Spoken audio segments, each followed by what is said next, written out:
तो ये आपका ऐसे कोई कोण बना हुआ था, इसमें आपको सेमी वर्टिकल एंगल आपको अल्फा या थीटा, ऐसे थीटा गिवन था, इसको एच हम लोगों ने माना और इसको हम लोगों ने क्या माना, आर। तो यहां पर हम लोग देखें टेन थीटा की वैल्यू कितनी थी, 1/2, इतना गिवन है सेमी वर्टिकल एंगल। तो वहां से हम लोग देखें यदि इसको थीटा मान रहे हैं तो इसके जस्ट अपोजिट वाला परपेंडिकुलर और एडजेसेंट वाला बेस, तो आर बाई एच किसके इक्वल हो जाएगा, 1/2। तो आर की वैल्यू कितनी आ जाएगी, h/2। चलिए इसमें हम लोग पुट कर देते हैं, तो v इक्वल टू अपना आ जाएगा 1/3 पाई, आर की जगह हो जाएगा h/2 आर का स्क्वायर इंटू एच। अब इसको हम लोग बोथ साइड डिफरेंशिएट कर दें, थोड़ा इसको सिंप्लीफाई कर लें, ये पाई हो जाएगा, नीचे 2 का स्क्वायर 4, 4 3 जा 12, 12 और ये h क्यूब हो जाएगा। किसके रेस्पेक्ट में डिफरेंशिएट करें, क्यों, t के रेस्पेक्ट में, क्यों, क्योंकि इसमें पूछा गया है आपको वो लेवल बताना है जहां पर वाटर लेवल है, और कुछ बोला गया किसके रेस्पेक्ट में, अच्छा यहाँ पर गिवन है मीटर पर मिनट, क्लियर है। तो यहाँ पर दिख रहा कि अच्छा किसके रेस्पेक्ट में है, टाइम के रेस्पेक्ट में, तो इसको टाइम के रेस्पेक्ट में डिफरेंशिएट करते हैं। बेटा प्लीज बातें नहीं, पाई/12 एच क्यूब का डिफरेंशिएशन 3h² और h का अगेन कर दें dh/dt, इतनी बात समझ में आ गई। तो dv/dt की वैल्यू कितनी थी, 5 गिवन था। क्या h गिवन है, जब डेप्थ कितना था बेटा 10, 10 का स्क्वायर 100 इंटू dh/dt, यहां से dh/dt आ जाएगा, लिख लो भाई स्पीड में, कितना आ रहा है 1/5 पाई के टर्म में आ रहा है, ठीक, और ये हो जाएगा मीटर पर मिनट, स्पीड में लिख लो भाई इसको।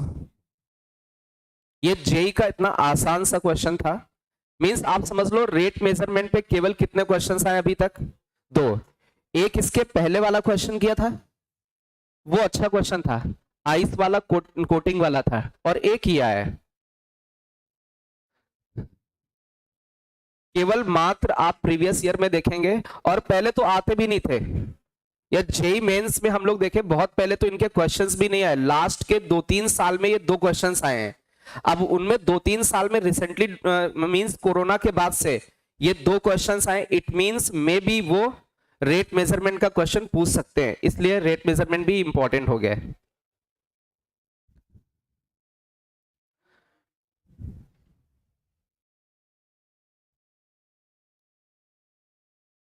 लिख लो भाई स्पीड में, लिख गया सभी का, थोड़ा सा स्पीड में लिखे।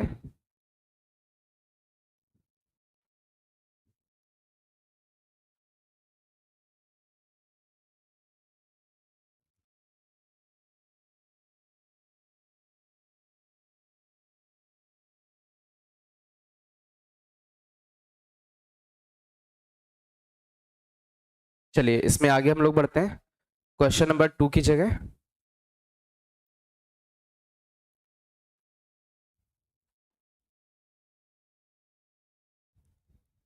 इस वाले क्वेश्चन को करना है आपको।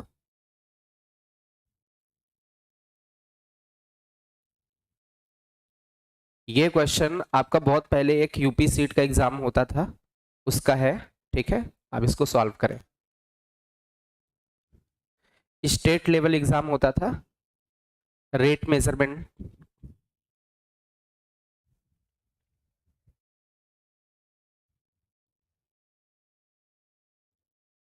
आराम से क्वेश्चन को लिख ले पहले।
स्पीड में लिखें।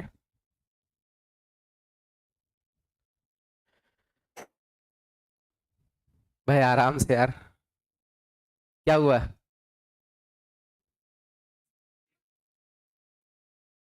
प्लीज हेलो, बैठ जा भाई। सीट पूरी टूट गई? तुम लोग नीचे तो नहीं गिरे?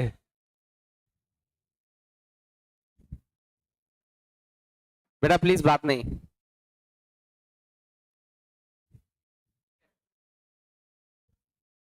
बैठने वाला नहीं है क्या वहां पर? क्यों? पूरी इधर, इधर आ जाओ। हेलो बेटा, उधर शिफ्ट हो। हेलो, उधर शिफ्ट हो जाओ। आप इधर आ जाओ आगे, उधर से।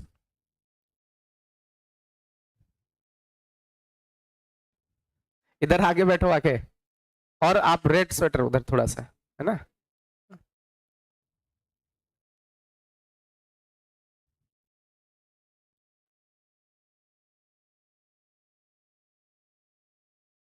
चलिए बहुत ध्यान से मेरी बात समझो। इधर क्या लिखा हुआ है अच्छे से इधर क्वेश्चन समझो बेटा। एक बार सभी लोग पढ़ लो क्वेश्चन अच्छे से, अपने मन से समझने की कोशिश करो। अच्छे से अपने मन से समझने की कोशिश करो।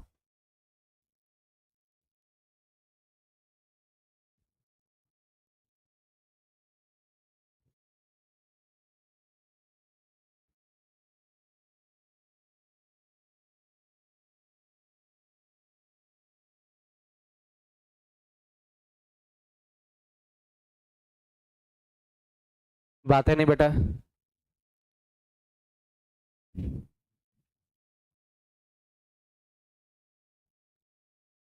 चलिए बहुत ध्यान से देखो। इसमें लिखा हुआ है अ 10 सेंटीमीटर लॉन्ग, एक 10 सेंटीमीटर लॉन्ग रॉड है A B, move with ends on two mutually perpendicular straight lines O X and O Y. थोड़ा सा इसको समझने की कोशिश करना। अच्छा, अपने मैथमेटिक्स में कभी भी ऐसे आता कि दो म्यूचुअली परपेंडिकुलर स्ट्रेट लाइंस हैं, तो हम लोग उसको क्या मान सकते हैं? एक्स और वाई मान सकते हैं। जैसे मान लीजिए ये आपका एक्स एक्सिस हो गया, ये आपका वाई एक्सिस हो गया, एक ये रॉड हो गई, ये एक रॉड हो गई ए बी। अच्छा, ए कहां पर है ये देख लेते हैं। If and a moving at rate of 2 centimetre पर सेकेंड, ए को बोला नहीं गया किस एंड पे है। चलिए इसको हम लोग ए मान लेते हैं, ये ए हो गया। इस वाले को बी मान लेते हैं, ठीक है। अच्छा, ए किस रेट से मूव कर रहा है? 2 सेंटीमीटर पर सेकेंड। तो जनरली हम लोग किसके रेस्पेक्ट में डिस्टेंस लेंगे? ओरिजिन के रेस्पेक्ट में। हम लोग मान लेते हैं ओरिजिन से ए की डिस्टेंस कितनी है? एक्स।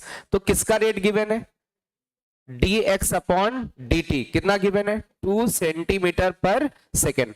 भाई आप मेरी बात समझे, किस रेट से मूव कर रहा है, ठीक है। तो हम लोग क्या बोलेंगे? Distance upon time. अच्छा, किसका रेट है? ए का। तो ए ने कितनी डिस्टेंस कवर की? X with respect to time. तो ये दे रखा है आपको। आगे देन पूछा गया, then when the distance of A from O is 8 centimetre. उस समय पर जब एक्स की वैल्यू कितनी है? 8 है, ठीक है। उस समय पर आपको क्या बताना? Rate at which the end B is moving. उस समय पर आपको बताना कि बी का रेट क्या होगा। तो बी हम लोग मान लेते हैं ओरिजिन से कितनी डिस्टेंस पर है? वाई। अच्छा, क्या रॉड की लेंथ गिवन है? रॉड की लेंथ 10 सेंटीमीटर। अब मेरी बात बहुत ध्यान से अच्छे से समझो। इसमें हम लोग रेट मेजर वाले केस में हम लोग क्या करते हैं? जो गिवन है, किसका रेट गिवन है?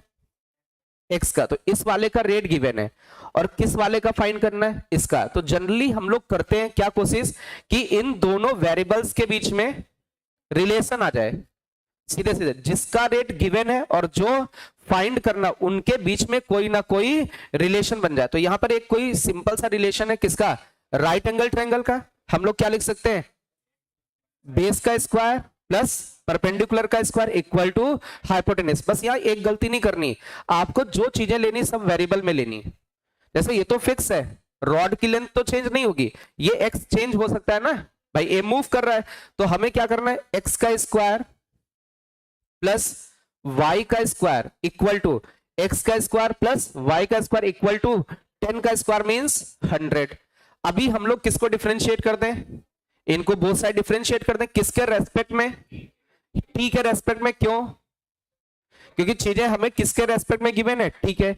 तो एक्स स्क्वायर का डेरिवेटिव 2x, लेकिन x को क्या करोगे अगेन किसके रेस्पेक्ट में, ठीक है। वाई स्क्वायर का 2y, लेकिन y का अगेन dy अपॉन dt, 100 का 0 कांस्टेंट हो गया। अच्छा, इसमें dx अपॉन dt की वैल्यू गिवन है, कितनी गिवन है 2। अच्छा, क्या x की वैल्यू गिवन है, कितनी गिवन है 8। क्या y की वैल्यू निकाल सकते हो, 10 का स्क्वायर 100 माइनस 8 का स्क्वायर 36, 100 से 36 गया 64 का रूट, अरे सॉरी 36, 36 मतलब 6, y की वैल्यू कितनी आ गई 6। तो यदि जब x की वैल्यू 8 होगी, मेरी बात समझना, उस समय पर जब x की वैल्यू 8 होगी तो y की वैल्यू 6 आ जाएगी, ठीक है। तो रख देते हैं इसमें 2, तो उधर डिवाइड कर देते हैं। x की वैल्यू 8, dx अपॉन dt 2 है, y की वैल्यू 6 होगी, dy upon dt that is equal to 0। ये 2 कॉमन लेकर के उस साइड डिवाइड कर दिया, x की जगह 8 रखा, dx अपॉन dt 2 आया, y की जगह 6 रखा, dy अपॉन dt माइनस में आएगा। माइनस आने का मतलब कितना माइनस का आ रहा है 8/3, तो रेट कितना हो गया 8/3 सेंटीमीटर पर सेकेंड। बट इसमें माइनस साइन लग रहा होगा, तो वहां पर आपके ऑप्शन में शायद क्या ना हो, माइनस ना हो, बट वो क्या लिखेंगे decreasing at rate of 8/3 centimetre पर सेकेंड। यदि माइनस को हटा देते तो कोई दिक्कत नहीं, बस माइनस किसको शो कर रहा है कि उसका जो रेट है वो क्या कर रहा है, डिक्रीज कर रहा है। लिख लो भाई स्पीड में।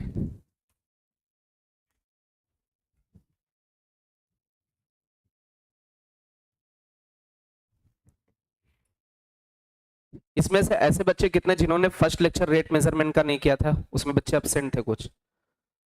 मैं आज लेक्चर को लाइव कर दूंगा, इसके बाद से कल से कोई लेक्चर चाहे फिजिक्स का होगा, केमिस्ट्री का होगा, मैथ्स का होगा, कोई भी पब्लिक नहीं होगा।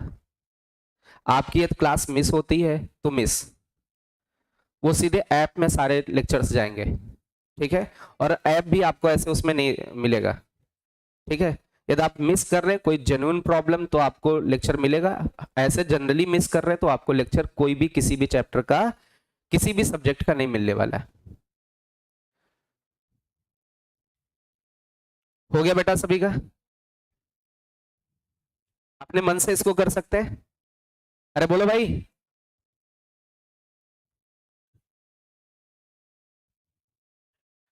ऐसे आप लोग गोला मारते हो बढ़िया से, सोचते हो बैठे रहो वहीं कंप्लीट।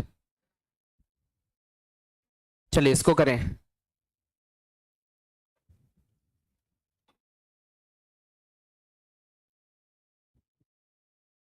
ये क्वेश्चन भी आपका यूपी सीट का आया हुआ है, क्योंकि जेई में ज्यादा क्वेश्चंस नहीं आए, तो जो प्रीवियस ईयर के जहां जहां से क्वेश्चंस मुझे मिले हैं वो हमने उठाने की कोशिश की है।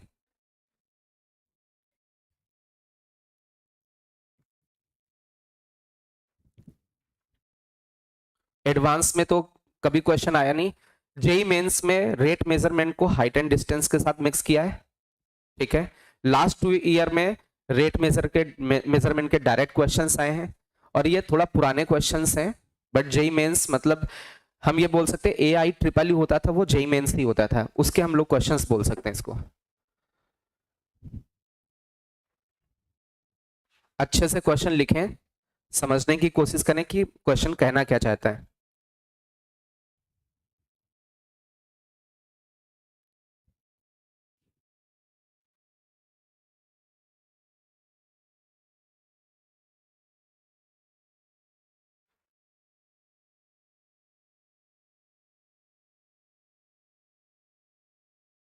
किससे किससे आंसर आ रहा है?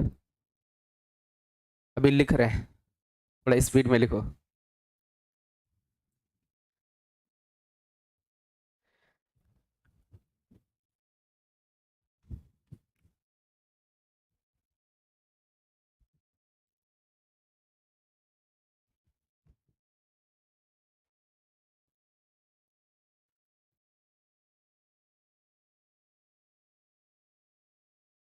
देखिए जो भी हम लोग इस वाले में 135 वाला, मतलब 246 नहीं, 135 में जो भी चैप्टर्स कर रहे हैं छोटे छोटे चैप्टर्स हैं, लेकिन हर चैप्टर से एक एक क्वेश्चन आ रहा है, ठीक है। जैसे मैथमेटिकल रीजनिंग कर रहे हैं या स्टैटिस्टिक्स करेंगे, ठीक है। होमवर्क दिया था, चेक करने को बोला था, आज मैं पीटूंगा।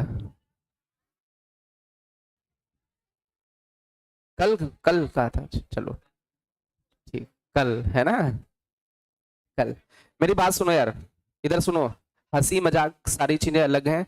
अभी मेरी बात सुन लो बहुत ध्यान से, क्लास में थोड़ा सा आप लोग सीरियस पढ़ो, क्योंकि अब ज्यादा टाइम नहीं है बिटिया, बात नहीं, अब ज्यादा टाइम आप लोगों के पास नहीं है, ठीक है। आप जितना सीरियस रहोगे उतना आपके लिए ज्यादा बेटर रहेगा, ठीक है। जो भी चैप्टर्स आपको पढ़ाए गए उनकी अच्छे से प्रैक्टिस करो, खासकर प्रीवियस ईयर के क्वेश्चंस लगाने, इधर उधर डाइवर्ट नहीं होना है, क्योंकि जो भी क्वेश्चंस हैं आप देखो हर साल उसी तरीके के क्वेश्चन बार बार जेईई मेंस में आ रहे हैं। प्रीवियस ईयर के फिजिक्स केमिस्ट्री मैथ्स के अच्छे से क्वेश्चंस उठा लो, जो भी हैं एक तरफ से एक चैप्टर लगाओ, पूरा कंप्लीट करो, उसके आगे दूसरा छूना ही नहीं है। आपको जो भी अच्छा लग रहा है, जैसे आपको मैथमेटिक्स में स्ट्रेट लाइन पढ़ना है तो स्ट्रेट लाइन लगा डाला, आपको केमिस्ट्री में आपको केमिकल काइनेटिक्स पढ़ा रहे हैं सर तो वो केमिकल काइनेटिक्स लगा डाला, फिजिक्स में आपको जो भी सर पढ़ा रहे हैं, आपके कौन सा टॉपिक चल रहा है, वर्क पावर एनर्जी, तो वो लगा डाला। जब तक पूरा ना लग जाए, सारे क्वेश्चंस ना लग जाए, तब तक आगे नहीं बढ़ना। भले दूसरा चैप्टर छूट जाए, हमें उससे मतलब नहीं, क्लास में उसको कंप्लीट करना है, लेकिन प्रैक्टिस हम 10 की करें तो 10 के 10 सारे के सारे क्वेश्चन लगे होने चाहिए, एक भी छूटे ना, ये याद रखना है। चलिए इसमें बहुत ध्यान से अच्छे से देखो क्या लिखा है, अ ladder is resting with the wall at an angle of 30 degree. चलो भाई पूछते हैं, खड़े हो बच्चा, हाँ तुम्हें, हाँ तुम बताओ क्या कह रहा है, इतने ये वर्ड्स क्या कह रहे हैं, जितने में अंडरलाइन है रेड वाली। नहीं आ रहा है तो बोलो नहीं आ रहा है।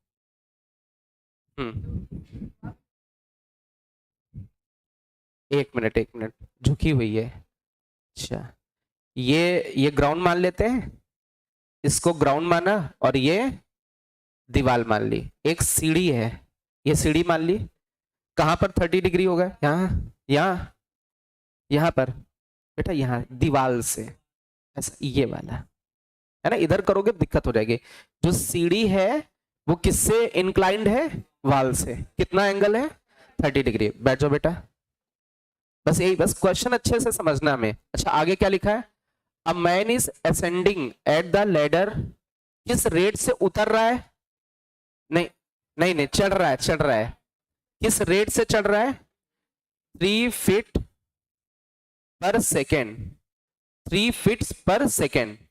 अच्छा ये इस सीढ़ी पे चढ़ रहा है ना, तो ये वाली लेंथ, अरे बोलो भाई, ये वाली लेंथ, इसका रेट गिवन है, इस वाली लेंथ को हम लोग y मान ले, ये जो भी लेंथ है a से b के बीच की, इस AB लेंथ को हमने क्या माना, y, तो हमें किसका रेट गिवन है, किसका रेट गिवन है, y वाले का क्या, कि इसका x वाले का, इसको o से a के बीच में, इस वाले का, अरे ऐसे चढ़ रहा ना, इस रास्ते, जिस रास्ते चढ़ रहा उसी रास्ते हमें डिस्टेंस लेनी है, तो किसका y का रेट गिवन है, किसके रेस्पेक्ट में, किसके टाइम के रेस्पेक्ट में, कितना गिवन है 3 फीट पर सेकेंड, इतना गिवन है। अच्छा फिर इन्होंने कहा the rate of approaching the wall, अब ये कौन सा रेट पूछा गया है, यही तो निकालना है, इस x की ये h, क्या पक्का, पक्का मेरी बात समझो, इन्होंने पूछा रेट ऑफ अप्रोचिंग, किसको अप्रोच करना, तो जैसे मान लीजिए यहां से कुछ चलना स्टार्ट किया होगा, तो कितना वॉल को कितने रेट से अप्रोच करा, मतलब वो तो हॉरिजॉन्टल डिस्टेंस देखेंगे ना हम लोग, तो किसका रेट पूछा गया है, dx अपॉन dt, ये रेट पूछा गया है। इसमें किसी को कोई डाउट है, बस भाषा समझनी है आपको। देखो ये ऐसे चढ़ रहा है, तो जिस रेट से चढ़ रहा वो ये वाली लेंथ है, लेकिन वॉल को तो ये ऐसे ऐसे अप्रोच करेगा, अरे बोलो भाई, जैसे यहां पर था तो वॉल से कितनी डिस्टेंस पे, उस हिसाब से रेट, यहां पर पहुंचा तो वॉल से कितनी डिस्टेंस पे, उस हिसाब से रेट रहेगा। तो ये हॉरिजॉन्टल डिस्टेंस ही तो लेंगे हम लोग, वॉल को कैसे अप्रोच कर रहा है, तो हमें कौन सा निकालना है, D x upon D T. अच्छा गिवन किसका रेट है, y का, और किसका फाइंड करना है, x। तो y और x में क्या फाइंड करना है, रिलेशन। तो या तो 3 वेरिएबल हो जाएंगे, गड़बड़ हो जाएगा। ये कितना है 30। अभी मेरी बात समझना प्लीज बेटा, 30 है तो इसमें हम लोग इसको और इसको ले लेते हैं। चलिए आप बताओ बेटा, हाँ नहीं खड़े हो, ब्लू, हाँ आप बताओ इसमें y और x में क्या रिलेशन लिख सकते हैं,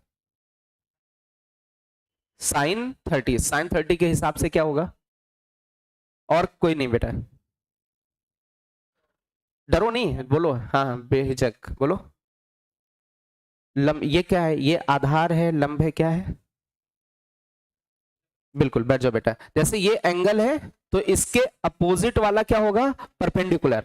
आ रही बात समझ में, और ये क्या हो जाएगा, लॉन्गेस्ट साइड हाइपोटेन्यूज। तो कितना हो जाएगा, x by Y equal to, अरे बोलो भाई, साइन 30 की वैल्यू 1/2, तो x by Y equal to 1/2। तो यहां से y इक्वल टू क्या लिख सकते हैं, 2x। डिफ्रेंशिएट कर दें, dy upon D T equal to 2 times dx upon D T. तो dy अपॉन डी टी कितना है 3, ये 3 हो गया, ये 2 उधर डिवाइड हो जाएगा, तो dx अपॉन डी टी कितना आ जाएगा 3/2, और आपका यूनिट क्या आ जाएगा, फीट पर सेकेंड। लिख लो भाई स्पीड में।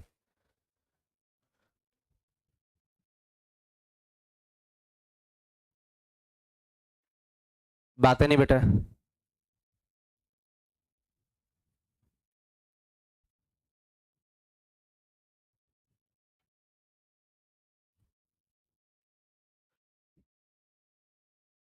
बिल्कुल बिल्कुल लगा था। जब वो 30 ये 90 तो ये 60 होगा, बिल्कुल होगा। फिर आगे वही चीज है, बात तो वही है ना, सेम है।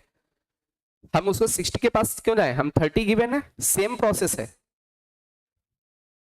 लिख गया सभी का, अपने मन से भी इसको कर सकते हैं।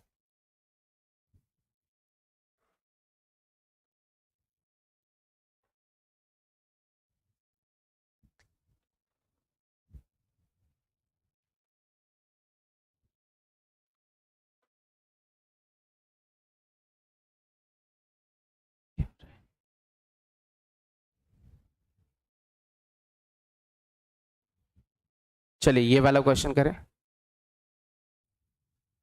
अच्छे से इसको लिख लें पहले आराम से।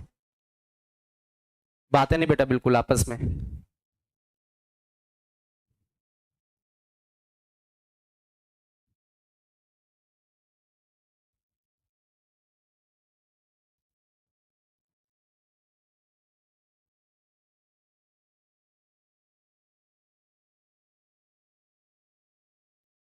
जो लास्ट लेक्चर था वो इम्पोर्टेंट लेक्चर था रेट मेजरमेंट के हिसाब से, उसमें जितने भी कॉन्सेप्ट थे सारी चीजें उसी में थी।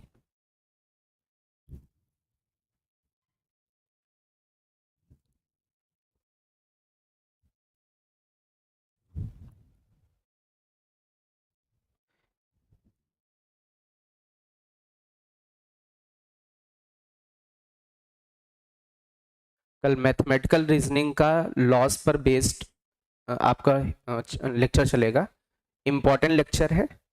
उसमें कुछ सेट थ्योरी का यूज होगा, तो हमने आपको लेक्चर सेंड नहीं किया है, बट वो सेम चीज जो भी यूज होगी सारी चीजें हम पढ़ा देंगे।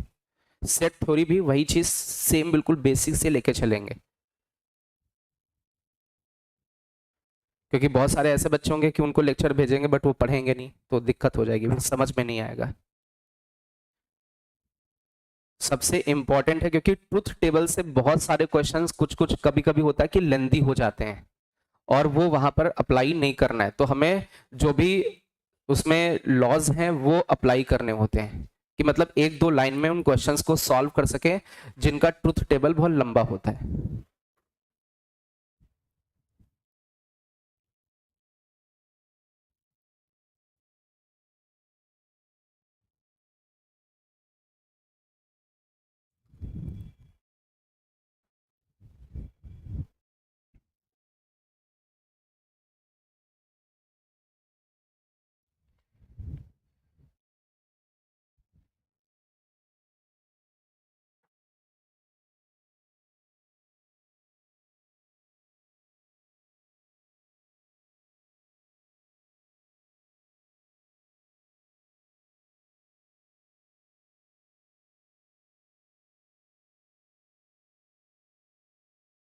लिख गया सभी का? चलिए इसको हम लोग देखते हैं।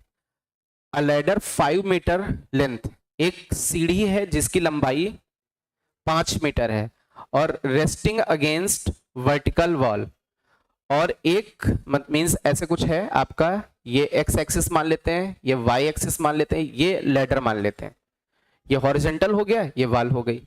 अच्छा, इसकी लेंथ कितनी है? 5 मीटर है। फिर आगे दे रखा है the bottom of ladder is pulled along the ground away from the wall. Means ये जो बॉटम ए है इसको पुल किया जा रहा है, और किधर? अवे फ्रॉम द वॉल, उस डायरेक्शन में पुल किया जा रहा है, ठीक है। अच्छा, किस रेट से?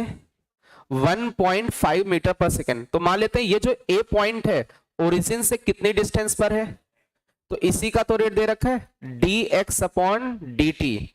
ये कितना दे रखा है? 1.5 मीटर पर सेकेंड, ये इतना दे रखा है। आगे कह रहे the length of the higher point of the ladder, means higher point of the ladder ये है, ठीक है। Foot of ladder is 4 metre away from the wall. जो ये फुट है वो कितनी दूर पर है दीवार से? 4 मीटर पर है, ठीक है। Decreases eight the rate, means क्या डिक्रीज कर रहा है? मेरी बात समझो, उन्होंने कहा जो हायर पॉइंट है लेडर का वो डिक्रीज कर रहा है। किस रेट से डिक्रीज कर रहा है वो रेट आपको फाइंड करना है। ऑब्जेक्टिव क्वेश्चन था, उसमें आगे ऑप्शंस रहे होंगे, ठीक है।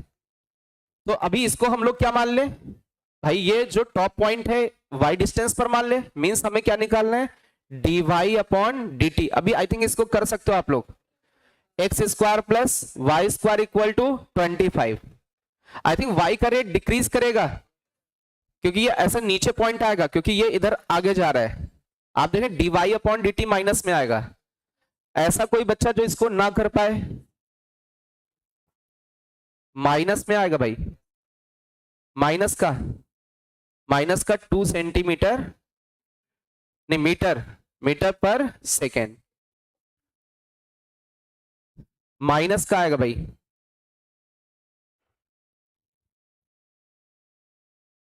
X square plus Y square equal to 25, x square का derivative 2x d x upon D t, y square का 2y d Y upon D T equal to 0। X की वैल्यू कितनी है? y की वैल्यू, तो उस समय सॉरी इसकी लेडर की लेंथ 5, तो y की वैल्यू 3 होगी, है ना। जहां x और y होगा, x की जगह 4, y की जगह 3 रख दोगे। D x upon D t given है, D Y upon D t find करना है। कर सकते हैं इसको? बात है नहीं बेटा?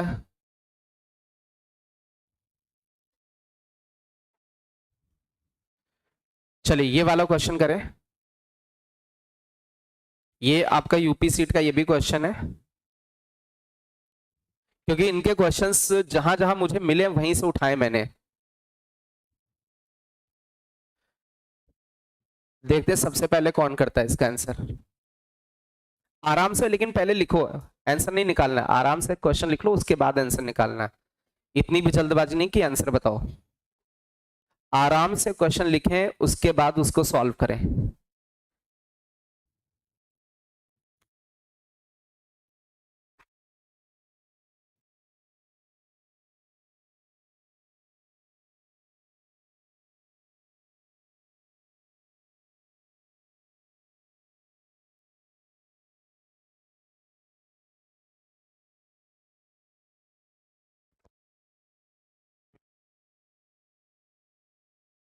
देखिए, एक तरीके से हम लोग क्वेश्चंस की प्रैक्टिस कर रहे हैं। सिलेबस तो इसमें पहले ही हो गया है इसका, रेट मेजरमेंट का। रेट मेजरमेंट में ज़्यादा कुछ थ्योरी थी नहीं, थोड़ी सी थ्योरी थी। वो हार्ट बीट का रेट कैसे निकालते, बस उतनी थोड़ी सी है ना, है ना। पढ़ाया था ना? नहीं, आज फिर से एक बार है ना।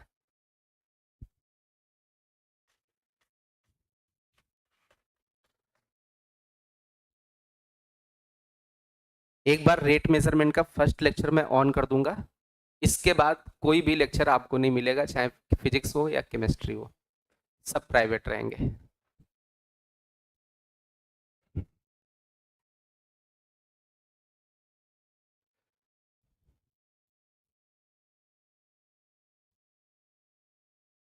किसी को कोई प्रॉब्लम है, बीमार है, मतलब सिक है, तो आप पहले ही मैसेज कर देना कि सर मैं बीमार हूँ, इसलिए ये लेक्चर नहीं कर पा रहा हूँ, तो वो जेन्युइन माना जाएगा, नहीं तो नहीं माना जाएगा।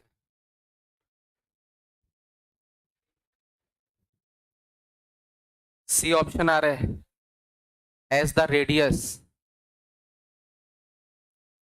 किसका किसका सी ऑप्शन आ रहा है? कई सारे बच्चों का, देख लेते भाई। कुछ बच्चे अभी क्वेश्चन लिख रहे हैं, पहले लिख लें।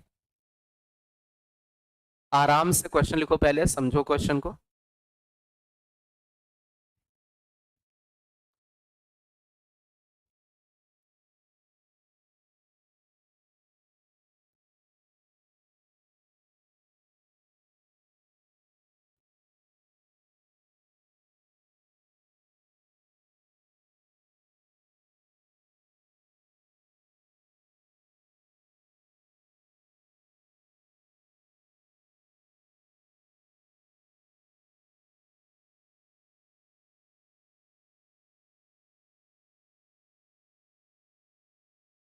देखिए कुछ दिन से मैं बीच में अभी 8:30 बजे लाइव क्लास नहीं ले पाया हूँ प्रॉपर प्रॉपर, बट आज से क्लास स्टार्ट होगी, ठीक है। स्ट्रेट लाइन के मैंने कहाँ तक क्वेश्चन करा दिए? 19 तक, 19 तक करा दी, 10 क्वेश्चन बचे हैं, उसको खत्म करके सर्कल की प्रैक्टिस कराएंगे। कि सर्कल और पैराबोला इस संडे को टेस्ट में भी आ रहा है। आपने देखा होगा जैसे ये जो अभी टेस्ट हुआ है उसमें अपनी वर्कशीट पर बेस्ड क्वेश्चंस थे, ठीक है। जिसने, हाँ वर्कशीट में आप देखो उसमें एंगल पर बेस्ड क्वेश्चन थे, वो डायरेक्टली थे, बट आप लोगों ने सॉल्व ही नहीं किया है, तो क्या कर सकते हैं। सीधे उसमें तो डिजिट भी सेम थी, डिजिट भी सेम थी, वर्कशीट के जैसे क्वेश्चन थे। बातें नहीं बेटा, बहुत ध्यान से अच्छे से समझने की कोशिश करो। क्या करें? If the rate increase, please बेटा बातें नहीं, rate of increase of area of circle, circle का एरिया कितना होता है? पाई आर स्क्वायर, ठीक है। वो इंक्रीज कर रहा है और कह रहा है कि वो कांस्टेंट नहीं है, but rate of increase of perimeter is constant. अच्छा ये जो सर्कल होता है इसका जो पेरीमीटर होता है वो कितना होता है? मैं जिससे पूछूंगा वो बताएगा। आप बताओ बेटा, सर्कल का जो पेरीमीटर होता है वो कितना होगा? हाँ, 2 पाई आर मीन्स सरकमफेरेंस। क्या बोलेंगे? सरकमफेरेंस। तो 2 पाई आर ये पेरीमीटर होता है। अच्छा इसका रेट क्या है? कांस्टेंट है। अच्छा रेट बोला अभी किसी के रेस्पेक्ट में बोला है, जब किसी के रेस्पेक्ट में नहीं बोलते तो टाइम के रेस्पेक्ट में। आ रही बात समझ में? तो हम लोग पी को डिफ्रेंशिएट करें किसके रेस्पेक्ट में? टाइम के रेस्पेक्ट में। तो 2 पाई तो कांस्टेंट है। अच्छा आर का D r upon D T. अब इसमें किसका रेट कांस्टेंट है? तो ये कांस्टेंट, इसको हम लोग कुछ के मान लेते हैं क्योंकि ये कांस्टेंट वैल्यू, तो इसको हम लोगों ने के माना। K equal to 2 pi d r upon D T. तो यहां से d r upon D t आ जाएगा। तो जो अपना d r upon D t निकल के आएगा that is equal to k upon 2 pi, ये आ जाएगा। और कुछ तो नहीं बचा इसमें? सही है। इट मींस ये भी कांस्टेंट है। अरे D r upon D T भी कैसा है? ये रेट भी कांस्टेंट है। चलिए अभी किसका रेट पूछा है? एरिया का। और बोला कि the rate of increase of area किसके साथ वेरी कर रहा है, इनमें से किसके साथ रिलेशन है? तो एरिया हम लोग देखें, सर्कल का एरिया कितना होता है? पाई आर स्क्वायर। इसको किसके रेस्पेक्ट में डिफ्रेंशिएट करें? टाइम के। तो पाई तो बाहर हो जाएगा, आर स्क्वायर का 2 आर, बट आर का D r upon D T. तो इसमें वैल्यूज रख दें। इसमें वैल्यूज हम लोग रखें तो 2 पाई लिखा है, फिर आर लिखा है, D r upon D T constant है, क्या लिख देंगे? के अपॉन 2 पाई। तो ये बचेगा कितना? 2 पाई से 2 पाई के आर बचेगा, या आर के बोल दो, कुछ भी बोल दो, के आर। इट मींस ये दिख रहा है D A upon D T that is equal to K R. अब बहुत ध्यान से दो, क्या ये कांस्टेंट है? इट मींस जो एरिया का रेट है, एरिया का रेट डायरेक्टली प्रोपोर्शनल किसके हो गया? रेडियस के। ठीक है, तो यहां पर लिखा होना चाहिए डायरेक्टली प्रोपोर्शनल टू रेडियस, ऐसे। जैसे इसमें लिखा है इनवर्सली प्रोपोर्शनल, ऐसे डायरेक्टली ऐसे लिखा होना चाहिए। लिख लो भाई।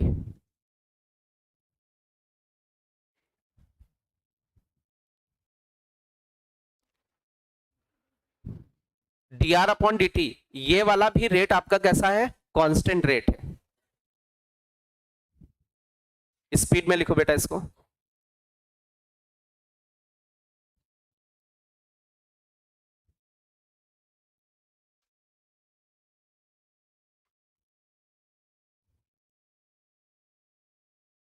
आगे बढ़े।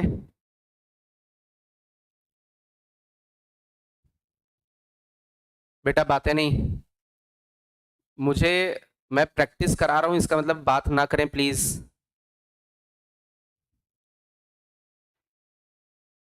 ये आप ही के फायदे के लिए क्वेश्चंस हैं सब। मैं चाहूं तो इतनी देर में सिलेबस भी खत्म कर सकता हूं, आगे कोई दूसरा पढ़ा देता है, बट आपके आपके फायदे के लिए क्वेश्चंस प्रैक्टिस करा रहे हैं।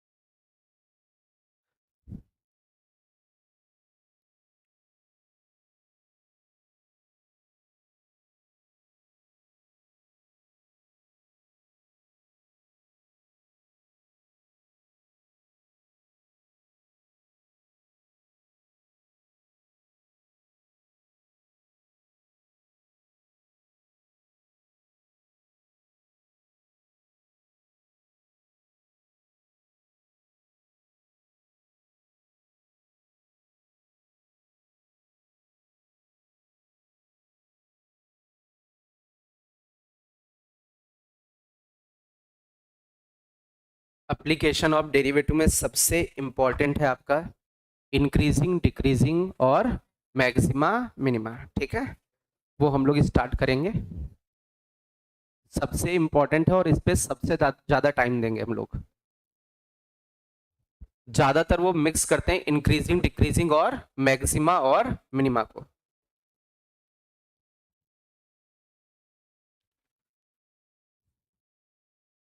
आपस में डिस्कस नहीं बेटा, अच्छे से आराम से क्वेश्चन लिखो, पहले समझो।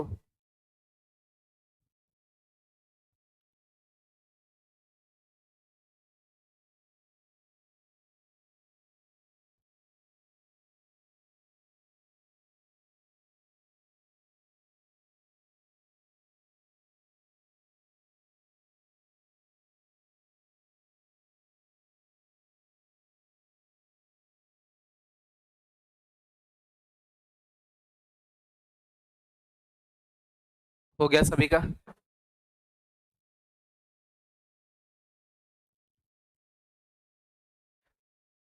जिन बच्चों को इसकी भाषा समझ में नहीं आ रही वो इधर देखो, क्या लिखा है, द रेडियस ऑफ सिलेंडर। एक क्या है, सिलेंडर, मतलब सिलेंडर कुछ ऐसे कुछ होगा, ऐसे ये आपका सिलेंडर है।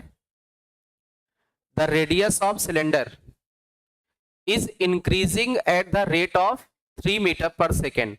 मीन्स इसकी जो रेडियस है उसका रेट आपको गिवन है टाइम के रेस्पेक्ट में, दैट इज 3 मीटर पर सेकेंड, और ये इंक्रीज कर रहा है तो प्लस में लिखेंगे। आगे लिखा था its altitude is decreasing at the rate of 4 metre पर सेकेंड। एल्टीट्यूड का मतलब हाइट, तो इसकी हाइट क्या कर रही है, हाइट डिक्रीज कर रही है। किस रेट से, 4 मीटर पर सेकेंड के रेट से। अब इन्होंने कहा था rate of change of volume when the radius is 4 metre. उस समय पर जब रेडियस कितना है, 4 मीटर है, और एल्टीट्यूड मतलब हाइट कितनी है, 6 मीटर है। एल्टीट्यूड कितना है, 6 मीटर। उसमें किसका रेट बताना है, v का, v का आपको रेट बताना है। तो dv अपॉन dt, ये रेट आपको फाइंड करना है।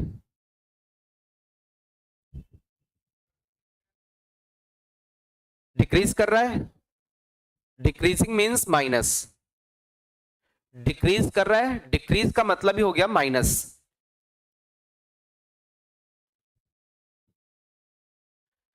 डिक्रीज करना मतलब माइनस में।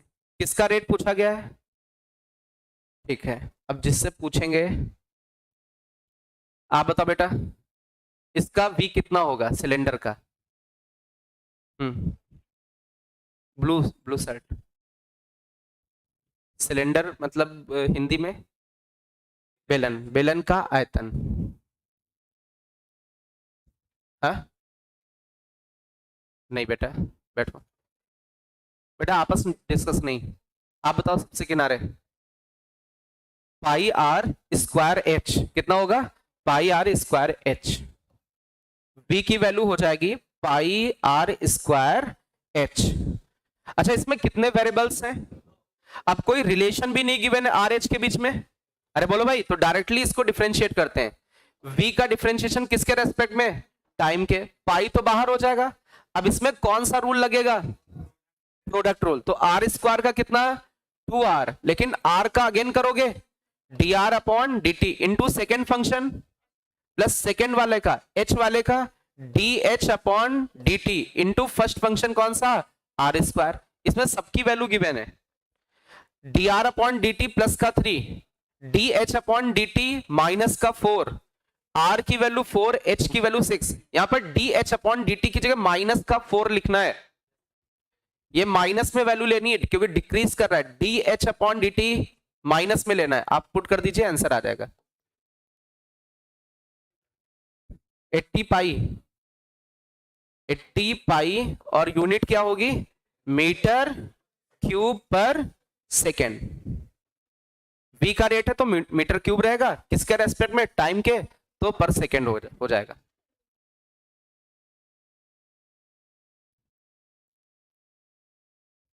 किसका किसका सही था, गुड। स्पीड में लिखो, चलिए इसमें आगे हम लोग बढ़ते हैं, इसको लिख सकते हैं आप लोग।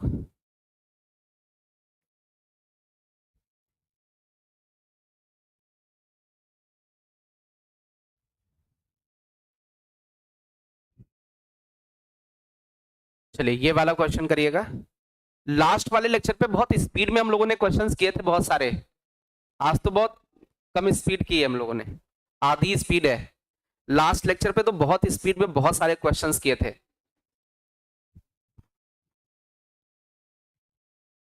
चलिए ये वाला क्वेश्चन अटेंड करें।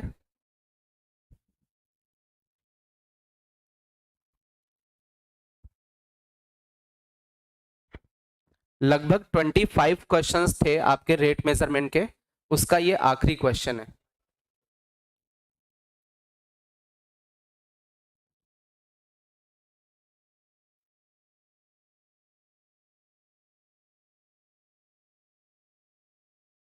बातें नहीं बेटा,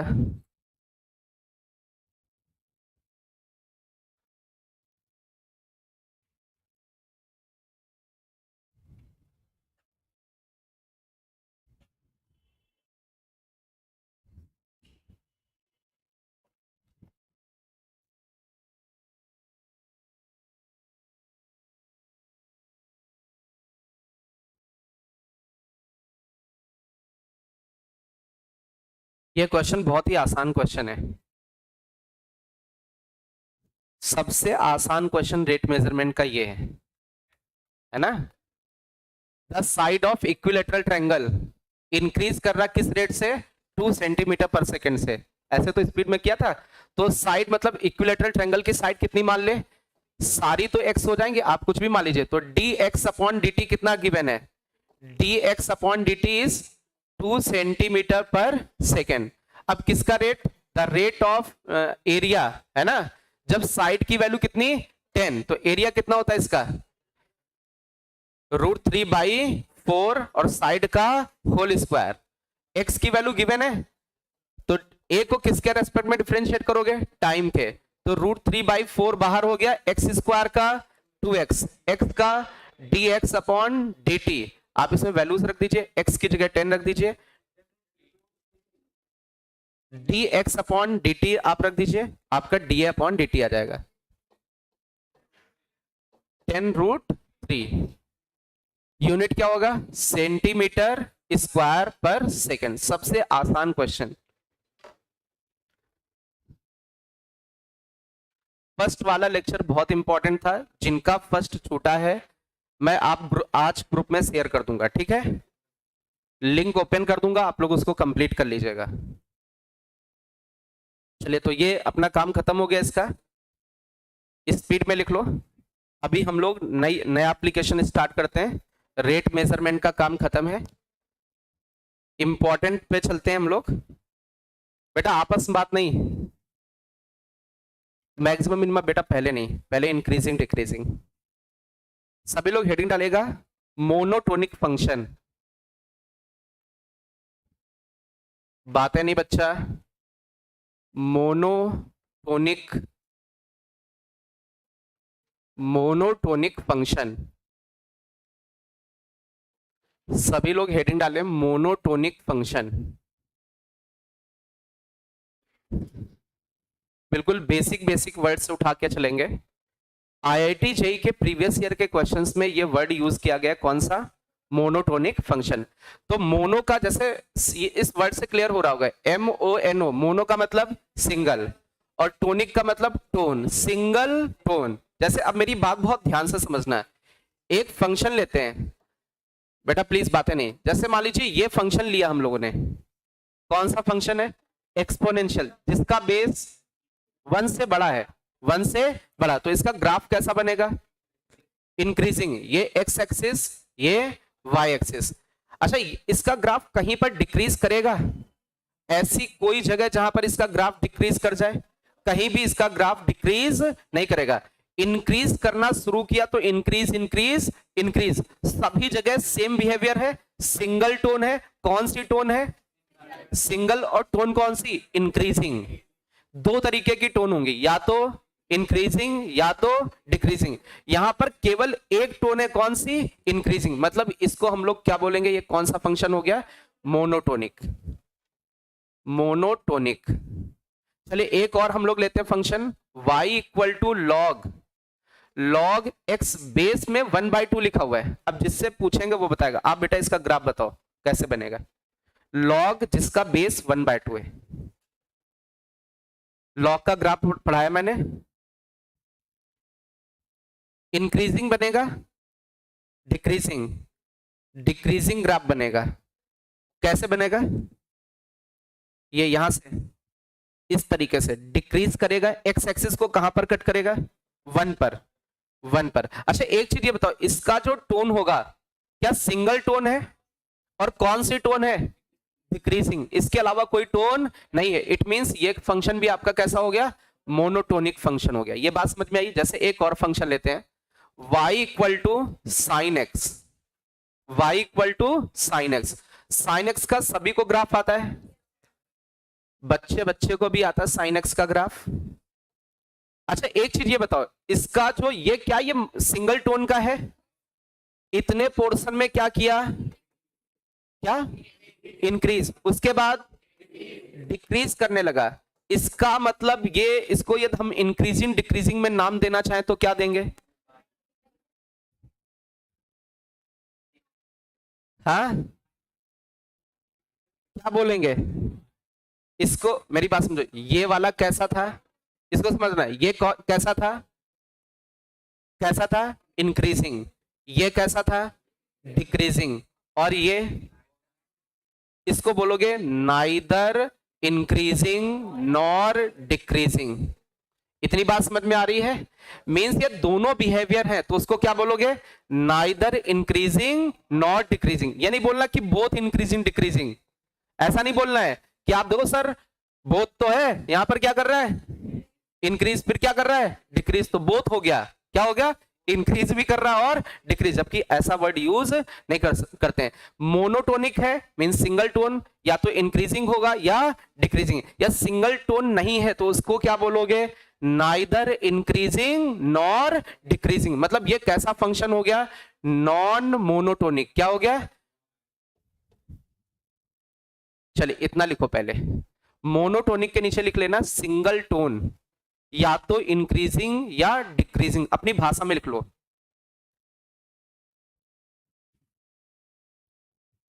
सिंगल नेचर ऐसा भी लिख सकते हो, सिंगल नेचर होगा, सिंगल बिहेवियर होगा, या तो इंक्रीजिंग होगा या डिक्रीजिंग होगा। केवल इंक्रीजिंग है तो इंक्रीजिंग बोलना, केवल डिक्रीजिंग है तो डिक्रीजिंग बोलना। और इंक्रीजिंग डिक्रीजिंग दोनों है तो उसको क्या बोलोगे? Neither increasing not decreasing. और उसको नाम क्या दोगे? Non monotonic, non monotonic function. Speed में लिखें बेटा इसको।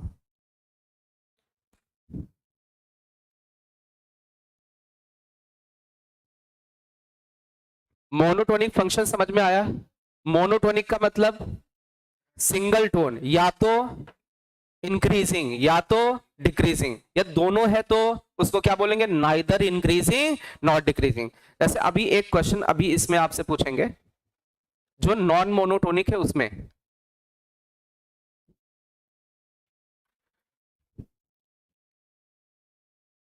थोड़ा सा स्पीड में लिखें।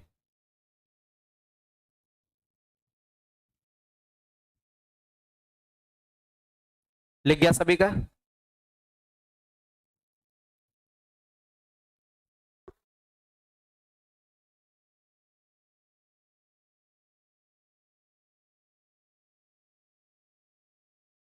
चलिए बहुत ध्यान से मेरी बात समझो बेटा। जैसे ये साइन वाला ग्राफ देखें, ये साइन वाले ग्राफ को हम केवल इसके बीच में देखें, -π/2 से π/2 के बीच में, क्या केवल इतना ग्राफ होगा? और ये केवल कैसा है? तो वो मे भी वो क्या कर सकते हैं, किसी इंटरवल में भी पूछ सकते हैं। जैसे वो पूछे आपसे बेटा लास्ट सीट, बात नहीं, जैसे आपसे पूछे कि वो फंक्शन -π/2 से π/2 के बीच में कैसा है, तो कैसा है? इंक्रीजिंग। जैसे वो आपसे पूछे π/2 से 3π/2 के बीच में कैसा है? कैसा है? डिक्रीजिंग। यदि आपसे वो पूछे 0 से पाई के बीच में कैसा है? Neither increasing not decreasing. क्योंकि 0 से पाई के बीच में दो इंक्रीज डिक्रीज दोनों कर रहा है ना, तो आपको ये देख लेना कि दोनों बिहेवियर है, तो उसको क्या बोलोगे? Neither increasing not decreasing. अब इसमें नॉन मोनोटोनिक वाले में वो किसी इंटरवल में भी चीजों को पूछ सकते हैं कि इस इंटरवल में इसका बिहेवियर कैसा होगा, इस इंटरवल में इसका बिहेवियर कैसा होगा। मींस जनरली वो आपको क्वेश्चन देते हैं कौन सा? Non monotonic. क्या देते हैं? Non monotonic. और आपसे पूछते हैं कि किस इंटरवल में ये फंक्शन क्या करेगा? इंक्रीज करेगा। जैसे यहां पर हम लोग देखें 0 से पाई तक देखें, तो 0 से पाई में कहां से कहां तक फंक्शन इंक्रीज करेगा? 0 से π/2 तक इंक्रीज करेगा। और कितने इंटरवल में डिक्रीज करेगा? π/2 से पाई में क्या करेगा? डिक्रीज। तो वो इंटरवल में भी पूछेंगे तो आपको उसमें कट करके देखना होगा कितने में इंक्रीज कर रहा है और कितने में डिक्रीज कर रहा है। जनरली क्वेश्चन कौन सा देते हैं? 90% क्वेश्चन आपको क्या देंगे? Non monotonic. वो कहीं पर इंक्रीज कर रहा होगा, कहीं पर डिक्रीज, और आपसे वो इंटरवल पूछ देंगे कि किस इंटरवल में वो फंक्शन क्या कर रहा है? इंक्रीज कर रहा है। चलिए इसी में हेडिंग डालिएगा आगे। ये लिख गया सभी का? हेडिंग डालिएगा increasing function. Increasing function.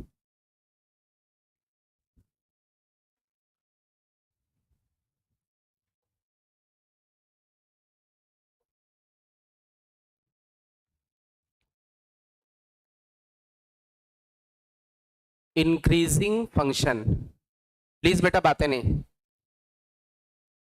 Actual में इंक्रीजिंग फंक्शन तो बात कर रहे हैं, लेकिन इस ये एक्चुअल में स्ट्रिक्टली इंक्रीजिंग फंक्शन है। Strictly increasing function. स्ट्रिक्टली का मतलब कहीं और कोई बिहेवियर होगा ही नहीं। तो बहुत बार आप लोगों ने देखा होगा, बुक्स वगैरह में पढ़े होंगे 12th क्लास में भी, कहीं पर केवल इंक्रीजिंग लिखा होता है और कहीं पर स्ट्रिक्टली इंक्रीजिंग लिखा होता है। तो अभी जो भी हम लोग डिस्कशन करने वाले हैं वो किसके लिए? स्ट्रिक्टली इंक्रीजिंग फंक्शन के लिए। मतलब और कोई बिहेवियर होगा ही नहीं, जहां भी होगा स्ट्रिक्टली इंक्रीज इंक्रीज इंक्रीज करता चला जाएगा। जैसे एक क्वेश्चन लेते हैं, एक ग्राफ लेते हैं, सॉरी, ये एक्स एक्सिस है, ये वाई एक्सिस है। हमने ये कोई एक ग्राफ बनाया। अब ये पता नहीं कौन सा फंक्शन है, कैसा भी हो सकता है, कोई भी फंक्शन, ये फंक्शन लिया। क्या ये फंक्शन स्ट्रिक्टली इंक्रीजिंग है? क्या हमेशा इंक्रीज ही करता जा रहा है? पक्का ये स्ट्रिक्टली इंक्रीजिंग। अब इस फंक्शन पर किसी भी पॉइंट पर, कोई भी पॉइंट, इस फंक्शन पर ये वाला पॉइंट ले लीजिए, ये पॉइंट ले लो, ये पॉइंट, ये कोई भी इस फंक्शन पर कोई भी एक पॉइंट सेलेक्ट कर लेते हैं। जैसे मान लीजिए इस फंक्शन पर हमने ये वाला पॉइंट ले लिया। अब इस पॉइंट पर हम लोग टेंजेंट को ड्रॉ करते हैं। किसको ड्रॉ करते हैं? टेंजेंट को। तो इस पॉइंट पर यदि हम लोग टेंजेंट को ड्रॉ करें, टेंजेंट ड्रॉ करके देखें क्या ये टेंजेंट ड्रॉ होगी? टेंजेंट का मतलब उस पॉइंट पर वो कर्व को क्या करेगा? टच करेगा। तो ये टेंजेंट हो गया। अब इस टेंजेंट का हम लोग ये स्लोप इसमें देखें, इस पॉइंट पर, इस पॉइंट पर टेंजेंट का स्लोप। अच्छा ये बताओ, ये टेंजेंट एक्स एक्सिस से एक्यूट एंगल बना रही है, ऑब्ट्यूज? कैसा है? एक्यूट। Acute angle. ये कैसे पता चला कि एक्यूट एंगल है? 90 से छोटा और किससे बड़ा है? जीरो से बड़ा। अरे जीरो से 90 के बीच में दिख रहा है एंगल, जिसको हिंदी भाषी लोग क्या बोलते हो, न्यून कोण बोलते हो, तो ये एक्यूट एंगल बन रहा है। तो इट मींस आपका जो थीटा की वैल्यू वो किसके बीच में, जीरो से 90 के बीच में। जैसे आपसे बोले टेंजेंट है तो टेंजेंट का स्लोप कितना होगा, slope of tangent that is tan theta. अच्छा थीटा की वैल्यू किस में है, जीरो से 90 के बीच में, तो फर्स्ट क्वार्टर में tan की वैल्यू कैसी हो जाएगी, तो स्लोप ऑफ टेंजेंट कैसा आने वाला है। अच्छा स्लोप ऑफ टेंजेंट की जगह हम लोग कुछ और भी लिख सकते हैं। टेंजेंट का स्लोप क्या होता है, dy अपॉन dx, इसकी वैल्यू कैसी, पॉजिटिव। dy अपॉन dx को हम लोग क्या बोलेंगे, f डैश x, और पॉजिटिव का मतलब जीरो से ग्रेटर। तो आप लोगों ने ये पढ़ा होगा कि इंक्रीजिंग फंक्शन में f डैश x किससे ग्रेटर होता है, जीरो से ग्रेटर होता है। आ रही बात समझ में। स्ट्रिक्टली इंक्रीजिंग फंक्शन है तो f डैश x की वैल्यू ग्रेटर देन जीरो होगी, ठीक है। चलिए आप खड़े हो बेटा, हाँ ये बताओ बेटा कि टेंजेंट का स्लोप क्या था, dy अपॉन dx, और ये क्या था, tan थीटा क्या था, ये भी स्लोप। ये क्यों स्लोप था, एंगल, कौन सा एंगल, किससे एंगल गिवन है, इंक्लिनेशन वाला एंगल, किससे, एक्स एक्सिस से। एक्स एक्सिस से कैसा मेजरमेंट, एंटी क्लॉकवाइज मेजर किया, और किसका स्लोप निकाल रहे, टेंजेंट का। तो एक्स एक्सिस से जब एंटी क्लॉकवाइज मेजर किया तो जो अपना इंक्लिनेशन है वो कितना है, थीटा, और वो कैसा है, एक्यूट। एक्यूट का मतलब जीरो से 90 के बीच में, मींस tan थीटा कैसा, पॉजिटिव, और tan थीटा किसका स्लोप, टेंजेंट का। तो टेंजेंट का स्लोप dy अपॉन dx भी होता है, ये भी कैसा, positive, means f dash x की वैल्यू कैसी होगी, ग्रेटर देन जीरो। बैठ जाओ भाई, लिख लो स्पीड में। स्ट्रिक्टली इंक्रीजिंग फंक्शन में f dash x greater than zero होता है।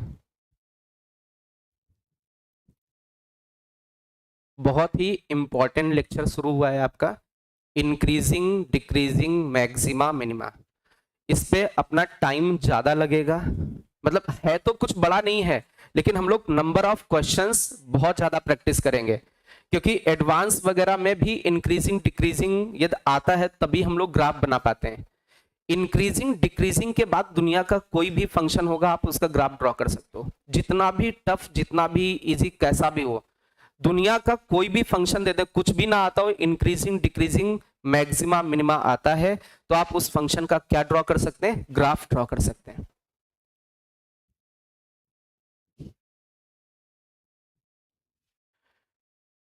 लिख गया सभी का, थोड़ा स्पीड में लिखें। इसके बाद हेडिंग डालेगा स्ट्रिक्टली इंक्रीजिंग फंक्शन के बाद strictly decreasing function.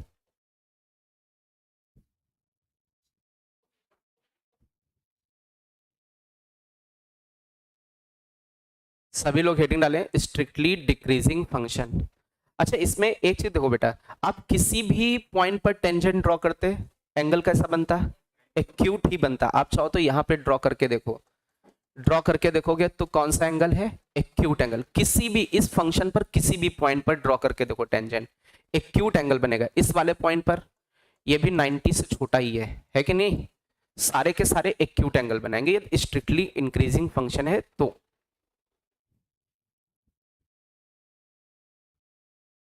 Strictly decreasing function, इसके लिए हम लोग देखते हैं, इसमें भी सेम कॉन्सेप्ट रहेगा लगभग। ये आपका एक्स एक्सिस हो गया, ये वाई एक्सिस हो गया। एक फंक्शन लेते हैं कोई भी, कौन सा, ऐसा कुछ माना हमने ये डिक्रीज कर रहा है, क्या ये स्ट्रिक्टली डिक्रीज कर रहा है, ऐसा पॉइंट है कहीं पर कोई और बिहेवियर शो हो रहा हो, नहीं, जहां भी देखो वो केवल क्या कर रहा है, डिक्रीज ही करता जा रहा है, ठीक है। इतनी बात समझ में आई। चलिए अब इस फंक्शन पर किसी भी पॉइंट पर, आप कोई भी पॉइंट है उस पॉइंट पर हम लोग इस पे टेंजेंट को ड्रॉ करते हैं। जैसे मान लीजिए इस वाले पॉइंट पर हमने टेंजेंट को ड्रॉ किया, जैसे ही टेंजेंट को ड्रॉ किया, इस टेंजेंट ने जो इंक्लिनेशन बनाया क्या वो 90 से बड़ा है, क्योंकि एंटी क्लॉकवाइज मेजरमेंट करते हैं भाई, इधर से तो मेजर करेंगे नहीं, इंक्लिनेशन के केस में किधर से, एंटी क्लॉकवाइज मेजरमेंट करते हैं। तो ये जो अपना एंगल निकल के आया ये कैसा है, ऑब्ट्यूज एंगल है, theta is obtuse angle. Obtuse angle हो गया, मींस ऑब्ट्यूज एंगल किसके बीच में लाई करता है, 90 से 180 के बीच में। चलिए अभी इसका टेंजेंट का स्लोप देखें, स्लोप ऑफ टेंजेंट, तो टेंजेंट का स्लोप क्या होगा, tan थीटा। अच्छा जब थीटा की वैल्यू 90 से 180 मतलब सेकेंड क्वाड्रेंट, सेकेंड क्वाड्रेंट में इसकी वैल्यू माइनस में होती है, तो स्लोप ऑफ टेंजेंट कैसा आया, माइनस में। वी नो दैट टेंजेंट का स्लोप क्या होता है, dy अपॉन dx, और dy अपॉन dx को क्या लिख सकते हैं, f डैश x। ये भी कैसा आ जाएगा, निगेटिव। निगेटिव का मतलब लेस देन जीरो, लिख लो भाई इसको। डिक्रीजिंग फंक्शन के केस में f डैश x कैसा होता है, लेस देन जीरो होता है।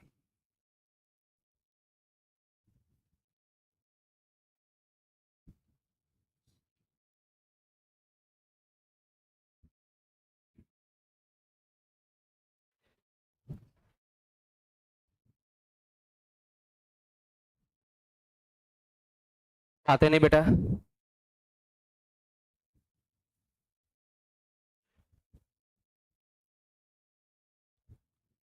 अच्छा अभी 2 पॉइंट हम लोगों ने पढ़े, तो क्या 3 पॉइंट। मोनोटोनिक का मतलब सिंगल टोन, या तो इंक्रीजिंग या तो डिक्रीजिंग। बोथ के जैसा है तो क्या बोलेंगे, नाइदर इंक्रीजिंग नॉर डिक्रीजिंग। दूसरा हम लोगों ने क्या पढ़ा, strictly increasing function F dash x greater than zero. इसमें जो भी टेंजेंट होता है वो हमेशा एक्स एक्सिस से कौन सा इंक्लिनेशन बनाता है, एक्यूट वाला। अच्छा स्ट्रिक्टली डिक्रीजिंग में F dash x less than zero, tangent हमेशा कितना इंक्लिनेशन बनाएगा, ऑब्ट्यूज एंगल बनाएगा। ठीक है, अभी हेडिंग डालिएगा, non decreasing function, non decreasing function, non decreasing, non decreasing function,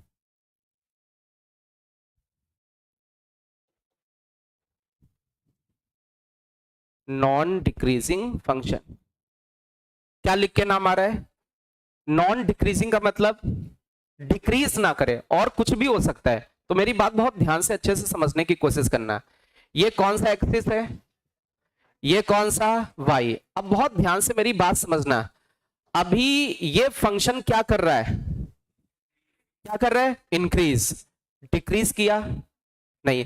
अच्छा ये फंक्शन कांस्टेंट, डिक्रीज किया, डिक्रीज नहीं कर रहा है, यहां भी डिक्रीज नहीं कर रहा है, यहां भी डिक्रीज नहीं कर रहा है। अच्छा यहां पर क्या कर रहा है, इंक्रीज। क्या डिक्रीज कर रहा है, आप पूरा देखो, पूरे इसके डोमेन में देखें तो कहीं भी फंक्शन क्या नहीं कर रहा है, डिक्रीज नहीं कर रहा है, या तो इंक्रीजिंग है या कांस्टेंट है। इतनी बात समझ में आ रही। तो जब कभी भी क्या लिख के आए, नॉन डिक्रीजिंग मतलब कहीं भी डिक्रीज नहीं करेगा, तो वो क्या क्या कर सकता है, इंक्रीज भी कर सकता है और कांस्टेंट भी रह सकता है। अच्छा जब फंक्शन इंक्रीजिंग है तो उसका F dash x greater than zero, इस जगह पर भी ग्रेटर देन जीरो। लेकिन जब फंक्शन कांस्टेंट है तो उसका डेरिवेटिव अरे जीरो होता है। अरे कांस्टेंट फंक्शन का डेरिवेटिव जीरो, अरे सीधी बात है। तो इट मींस नॉन डिक्रीजिंग के केस में आप क्या बोलोगे, एफ डैश एक्स की वैल्यू ग्रेटर देन और इक्वल टू जीरो। या तो वो एफ डैश एक्स पॉजिटिव होगा या क्या हो सकता है, जीरो हो सकता है। लिख लो भाई, कभी निगेटिव नहीं होगा।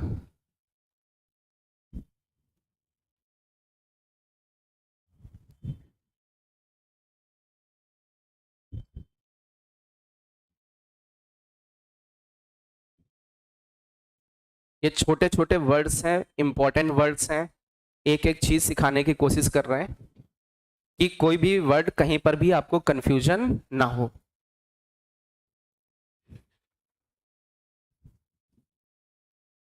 स्पीड में लिखें। जैसे ये नॉन डिक्रीजिंग फंक्शन था, ऐसा एक और होगा नॉन इंक्रीजिंग फंक्शन। तो सभी लोग हेडिंग डालिएगा, non increasing function, non increasing function, non increasing function. बात है नहीं बेटा। चलिए नॉन इंक्रीजिंग फंक्शन को समझने की कोशिश करते हैं। नाम से क्लियर है कि फंक्शन को क्या नहीं करना चाहिए, इंक्रीज नहीं करना चाहिए। तो क्या क्या कर सकता है, डिक्रीज कर सकता है, और क्या हो सकता है, कांस्टेंट। तो ये कौन सा एक्सिस, एक्स, ये कौन सा वाई। फंक्शन क्या कर सकता है, डिक्रीज कर सकता है, कांस्टेंट रह सकता है, कुछ भी कर सकता है। अरे और जरूरी थोड़ी नहीं डिक्रीजिंग आगे बनाए, एक करा सर ऐसा बनाया फिर ऐसे, फिर अब नीचे भी ले जाओ, ऐसा जरूरी है क्या कि बिल्कुल 3 ही बार बनाना पड़ेगा? अरे यहां पर क्या फंक्शन इंक्रीज कर रहा है? कर रहा है इंक्रीज? नहीं कर रहा है। क्या यहां पर इंक्रीज कर रहा है? नहीं कर रहा है, मतलब ये इंक्रीजिंग नहीं है, तो कैसा है? Non increasing. नॉन इंक्रीजिंग में एफ डैश एक्स भाई तो यहां पर डिक्रीजिंग टाइप का था, लेस देन 0, यहां पर कैसा है? कांस्टेंट, तो कैसा हो जाएगा? इक्वल टू 0, कांस्टेंट का डेरिवेटिव 0, तो आपका इसमें लिखोगे F dash x less then और इक्वल टू 0। लिख लो भाई स्पीड में।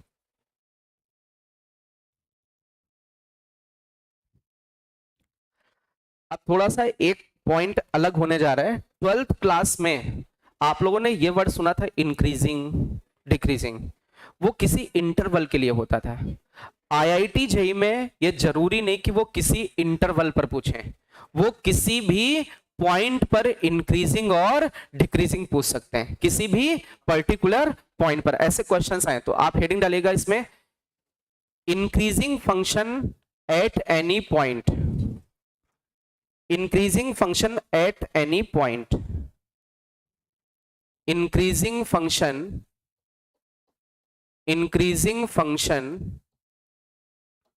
at any point आपने लिखा है, मैं लिख दे रहा हूं increasing function at x equal to a, x equal to a पर वो फंक्शन कैसा है? इंक्रीजिंग, मतलब कोई भी x की वैल्यू होगी उस पर वो इंक्रीजिंग फंक्शन कब होगा ये देखते हैं। ये कौन सा एक्सिस? x, ये कौन सा? y। अभी ये कोई ऐसे फंक्शन मैंने ड्रॉ किया, माना कि इस जगह पर आपकी x की वैल्यू कितनी है? a। अब आपसे पूछा जाएगा कि a पर ये फंक्शन कैसा है? इंक्रीजिंग है या डिक्रीजिंग? वैसे तो जनरली आप पूरे डोमेन में देखते हो, पूरे डोमेन में क्या देखते हो कि सभी जगह इंक्रीज कर रहा है तो वो स्ट्रिक्टली इंक्रीजिंग है। बट अभी हम लोग जेई में क्या होगा, वहां पर किसी पर्टिकुलर पॉइंट, मतलब a के सामने क्या ये फंक्शन है? अरे ए के सामने ये फंक्शन, पहली बात तो फंक्शन कंटिन्यूअस होना चाहिए, सबसे पहली बात तो फंक्शन कंटिन्यूअस होना चाहिए कि उसके सामने फंक्शन प्रेजेंट होना चाहिए। अब केवल इसी पॉइंट पर आपको बताना है, इस पॉइंट पर कि ये कैसा इंक्रीजिंग है या डिक्रीजिंग। तो अभी हमें क्या, इनके पड़ोसियों की जरूरत होती है। ए के जस्ट राइट में देखो तो फंक्शन की वैल्यू बड़ी है कि छोटी? बड़ी। और ए के जस्ट लेफ्ट में देखोगे तो फंक्शन की वैल्यू छोटी। अरे बोलो भाई। तो अब मेरी बात बहुत ध्यान से समझना, जैसे मैं एफ ए लिखता हूं और लिखा मैंने F of A plus H, और इधर लिखा F of A minus H, function की वैल्यू किस पर? ए पर। अपने ये क्या है? ए प्लस एच का मतलब ए के जस्ट राइट में, कितना राइट में? बहुत ही क्लोज, लगभग एच कितना है? लगभग 0, बट बिल्कुल छोटा सा कैसा? Positive number. तो ए के जस्ट राइट में जाओगे, यहां पर इसके जस्ट सामने फंक्शन की वैल्यू दिख रही। अच्छा ये बताओ, फंक्शन की वैल्यू ए पर अपने राइट पड़ोसी से छोटी है कि बड़ी? अरे फंक्शन की वैल्यू अपने राइट पड़ोसी से छोटी, तो एफ ए लेस देन क्या होगा? F A plus. अरे राइट पड़ोसी ऊपर है, राइट पड़ोसी ऊपर है तो इसकी वैल्यू बड़ी, और जो फंक्शन की वैल्यू वो नीचे तो इसकी वैल्यू छोटी। अच्छा लेफ्ट पड़ोसी की वैल्यू, लेफ्ट पड़ोसी की वैल्यू छोटी है फंक्शन की वैल्यू से, तो एफ ए माइनस एच क्या है? लेस देन है एफ ए। तो आपको यदि x इक्वल टू ए पर चेक करना कि वो फंक्शन कैसा है? इंक्रीजिंग, तो आप बोलोगे एफ ए फंक्शन की वैल्यू किस पर? ए पर अपने लेफ्ट पड़ोसी से बड़ी और राइट पड़ोसी से छोटी होगी, तो ए पर वो फंक्शन कैसा होगा? इंक्रीजिंग फंक्शन होगा किसी उस पर्टिकुलर पॉइंट पर। लिख लो भाई स्पीड में।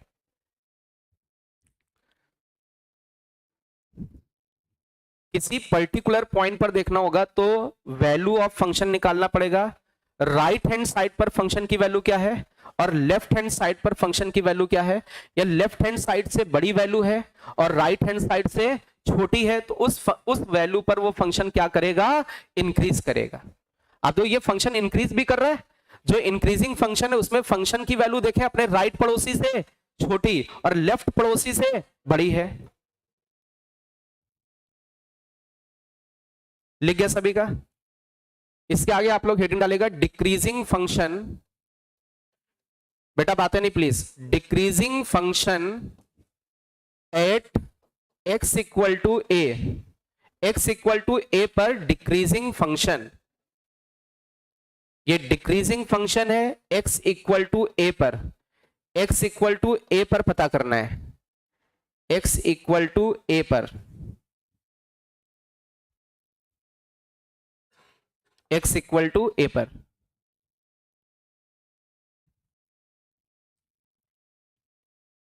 चलिए बहुत ध्यान से देखना, फंक्शन की वैल्यू ए पर, फंक्शन के राइट पड़ोसी की वैल्यू मतलब F of A plus H, function के लेफ्ट पड़ोसी की वैल्यू मतलब F of A minus H. अब इन तीनों में कौन बड़ा कौन छोटा देखते हैं।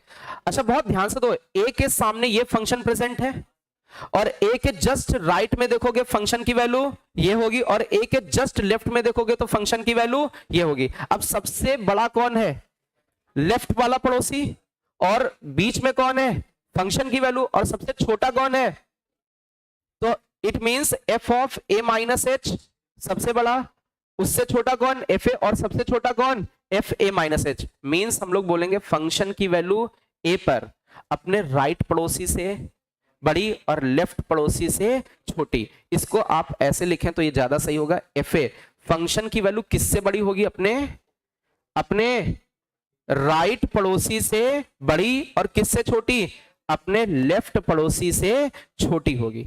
सेम चीज लिखी हुई है, आप इधर से पढ़ना चालू करो, वही चीज लिखा हुआ है, स्पीड में लिखो भाई।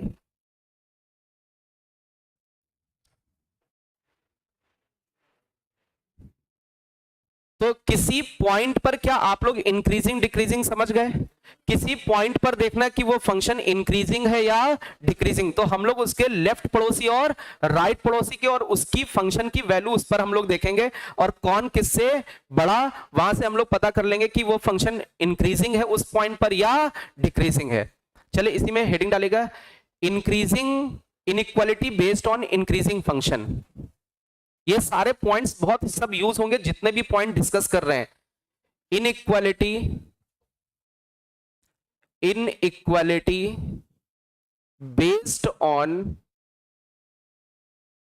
Decreasing function, sorry increasing function पहले लेते हैं, inequality based on increasing function, inequality based on increasing function.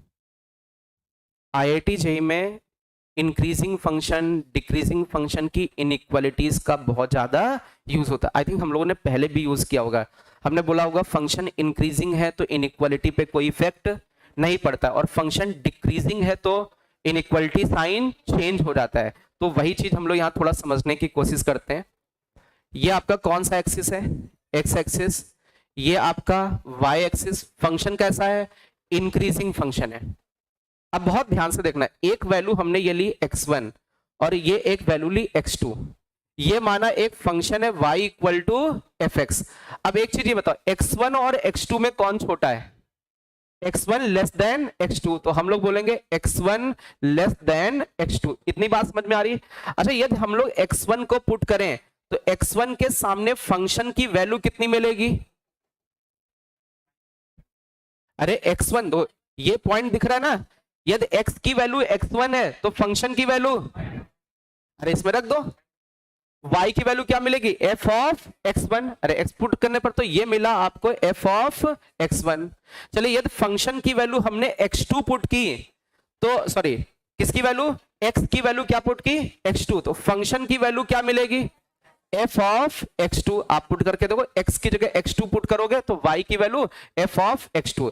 अब मेरी बात समझना, वहां पर इनइक्वालिटी क्या होता है, जैसे ये आपको किसके बारे में दिया है, x के बारे में, और हमें जरूरत पड़ती है कि नहीं both side sine theta sine आ जाए, लॉग आ जाए, या कुछ भी tan इनवर्स आ जाए, तो इट मींस हम लोग x से किसी फंक्शन पे जाना चाहते हैं, तो बोथ साइड हम लोग क्या लेना चाहते हैं, फंक्शन। जैसे हमने इधर भी फंक्शन लिया और इस साइड भी फंक्शन लिया, इस साइड भी फंक्शन लिया, अब वो कोई भी फंक्शन हो सकता है, लेकिन हम लोग कौन सा ले रहे हैं, इंक्रीजिंग फंक्शन। अब इंक्रीजिंग फंक्शन में देखना यार, एक चीज देखो, x1 किससे छोटा था, तो f x1 भी छोटा होगा f x2 से, दिख रहा है कि नहीं, अरे जो नीचे वो छोटा और जो ऊपर है वो बड़ा, तो f x1 छोटा है f x2 से। क्या इनइक्वालिटी पे कोई इफेक्ट पड़ा, जैसे मैं ऐसे बोल दूं कि भाई मैंने लिखा कुछ भी x लेस देन वाई लिखा, एक्स क्या लिखा, लेस देन वाई, और बोथ साइड में साइन लेता हूं, क्या लेता हूं, साइन, मतलब और ऐसे बोल देता हूं कि जो भी एंगल्स होंगे, ठीक है, एंगल्स एक्स और वाई, एक्स और वाई किसके बीच में लाई कर रहे हैं, एक्स और वाई बिलोंग कर रहे हैं 0 से π/2 के बीच में, एक्स और वाई किसके बीच में लाई कर रहे हैं, 0 से π/2 के बीच में। अच्छा अभी हमें बोथ साइड क्या लेना है, साइन थीटा वाला लेना है, तो 0 से π/2 में आपको देखना पड़ेगा साइन का बिहेवियर कैसा है, तो 0 से π/2 में साइन का बिहेवियर इंक्रीजिंग, तो इधर भी साइन ले लो और इस साइड भी साइन ले लो। अब ये इंक्रीजिंग फंक्शन है तो इनइक्वालिटी पे कोई इफेक्ट नहीं पड़ेगा। अच्छा ये रिवर्स प्रोसेस भी होता है, मान लीजिए ये गिवन है और फंक्शन हटाना चाहते हैं, जैसे हमें ये वाली इनइक्वालिटी बन रही है sine X less than sine Y है, बट हमें चाहिए क्या, एक्स और वाई में, तो फंक्शन को रिमूव करना है, तब भी इनइक्वालिटी पे कोई इफेक्ट नहीं पड़ेगा। फंक्शन लगा भी सकते हैं और फंक्शन रिमूव भी कर सकते हैं ना, दोनों रिवर्स दोनों यूज करते हैं, वो कभी फंक्शन लेते हैं और कभी फंक्शन हटवाते हैं। तो इंक्रीजिंग फंक्शन के केस में इनइक्वालिटी पे कोई इफेक्ट नहीं पड़ता है। इतनी बात समझ में आई, तो लिख लो भाई, इनइक्वालिटी रिमेन्स सेम, और वो दिख रहा होगा कि x1 छोटा है x2 से, तो fx1 भी छोटा होगा fx2 से।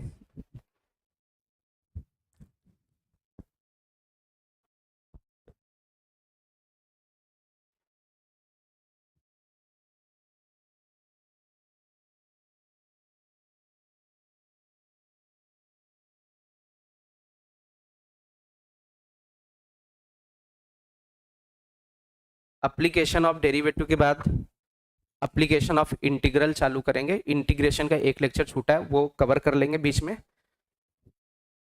फिर उसके बाद जब अपना ये कंप्लीट हो जाएगा कैलकुलस वाले में, तो आप बताना डेरिवेटिव या इंटीग्रेशन या जो चैप्टर आप बताना वो पढ़ा देंगे दोबारा। बाइनोमियल या जो भी, बाइनोमियल कहाँ पढ़ाया है, वो तो पढ़ाएंगे ही। आपके मेन मेन कौन से चैप्टर्स बचे हैं, binomial, permutation, combination, probability. Complex number पढ़ा दिया, लेकिन पढ़ा देंगे, अपना टाइम तो सिलेबस पे हो जाएगा। ये तो 3 है, कौन सा, अरे भैया दो, एक चीज ये बताओ, कितने चैप्टर अपने बचे हैं, 3, उसके बाद जो तुम बताओगे वही पढ़ाएंगे। अरे मैं ये देखूंगा किसका ज्यादा है, सीक्वेंस सीरीज ये आपका तो बहुत सारे बच्चों का होगा, कॉम्प्लेक्स नंबर किसी 10-15 बच्चों का तो और भी बच्चों का होगा, जो आप लोग कहोगे वो पढ़ाऊंगा, उसको रिवाइज कराऊंगा, लेकिन पढ़ाने का थोड़ा सा पैटर्न चेंज करूंगा।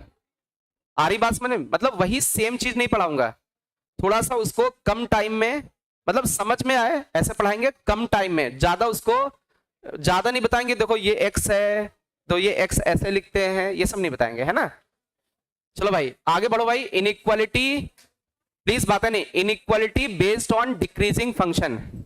अब दो अपना फायदा क्या हो रहा है, इधर समझो, मैथमेटिक्स का मतलब ही अपना सिलेबस टाइम पे खत्म हुआ, अच्छे अच्छे क्वेश्चंस की क्या करना, प्रैक्टिस, और वो तुम नहीं कर पाओगे, वो मुझे ही कराना पड़ेगा।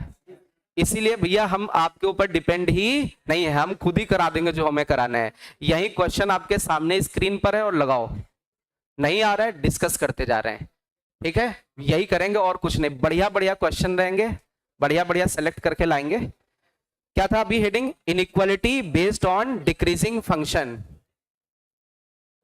इनइक्वालिटी बेटा बातें नहीं, based on decreasing function, inequality based on decreasing function. अभी ये अपने मन से समझ गए होंगे, ये एक्स एक्सिस, ये वाई एक्सिस, ये कौन सा डिक्रीजिंग फंक्शन है।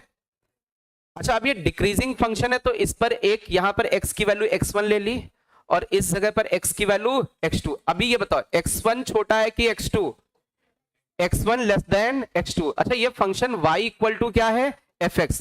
यदि इस फंक्शन में x की जगह x1 डालोगे तो फंक्शन की वैल्यू f ऑफ x1, और जैसे x2 डालोगे तो फंक्शन की वैल्यू f ऑफ x2। अब एक चीज बताओ, इसमें कौन ऊपर है, fx1, तो जो ऊपर है उसकी वैल्यू बड़ी, fx2 कैसा हो गया, छोटा। हाँ बेटा क्या है बेटा, का डिस्टर्ब कर देते हो गुरु तुम यार, है ना। अरे इधर देखो, ये छोटा है और इधर वाले बड़े होंगे।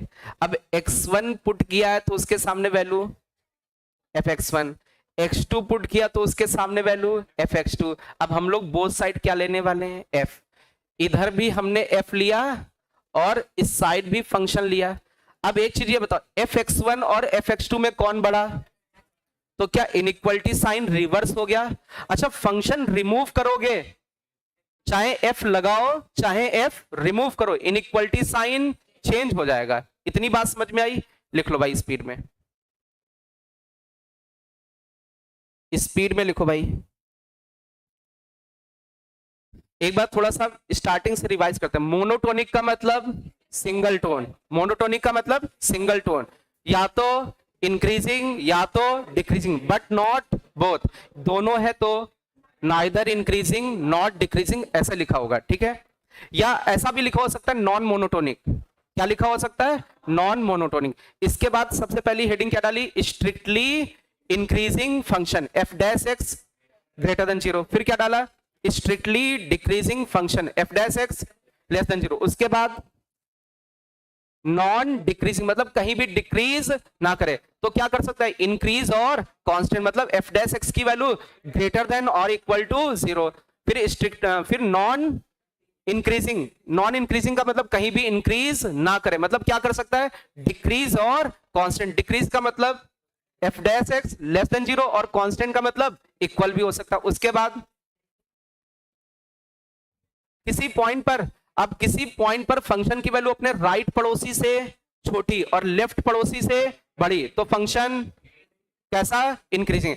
किसी फंक्शन पर अपने फंक्शन की वैल्यू राइट पड़ोसी से बड़ी और लेफ्ट पड़ोसी से छोटी है ना, देख लो भाई कौन सा फंक्शन? डिक्रीजिंग। उसके बाद क्या पढ़ा है? इनइक्वालिटी। इंक्रीजिंग फंक्शन अप्लाई करोगे तो inequality sign same, decreasing apply करोगे इनइक्वालिटी साइन चेंज। अप्लाई करो या रिमूव करो, इनइक्वालिटी साइन चेंज होगा किस केस में? डिक्रीजिंग। और किस में सेम रहेगा? इंक्रीजिंग में। बस आज इतने ही रखेंगे, नेक्स्ट टर्न पे हम लोग स्टार्ट करेंगे क्वेश्चन।